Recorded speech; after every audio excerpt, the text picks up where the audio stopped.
You should also understand it should be applied to the family first.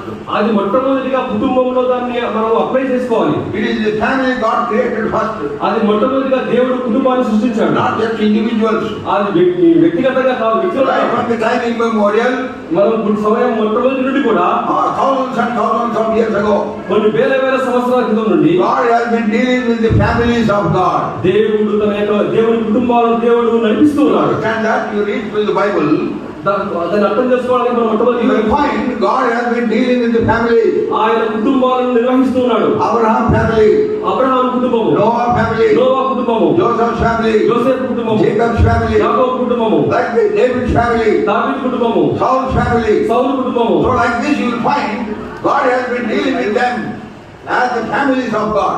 దేవుని కుటుంబాలుగా దేవుడు ప్రతి కుటుంబాన్ని కూడా నిర్వహిస్తూ ఉన్నాడు. Family is very important for the house of God. దేవుని యొక్క మందిరానికి కుటుంబాలు ఎంతో ప్రాధాన్యమైనవి. As I said, the spiritual material should come from the spiritual family. నేను ముందుగా చెప్పబడిన రీతిగా ఈ యొక్క ఆత్మీయ సామాగ్రి ఆత్మీయమైనటువంటి కుటుంబాలను వస్తాయి. And the church is a composition.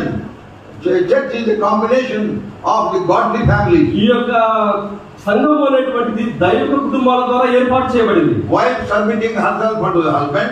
భార్య తనను తాను భర్తకు సబ్మిట్ చేసుకోవాలి. And the husband loving his wife as Christ loved the church and gave his అదే church. విధంగా భర్తలు కూడా క్రీస్తు సంఘాన్ని ప్రేమించినట్టుగా భర్తలు భార్యను ప్రేమించాలి. The submission and the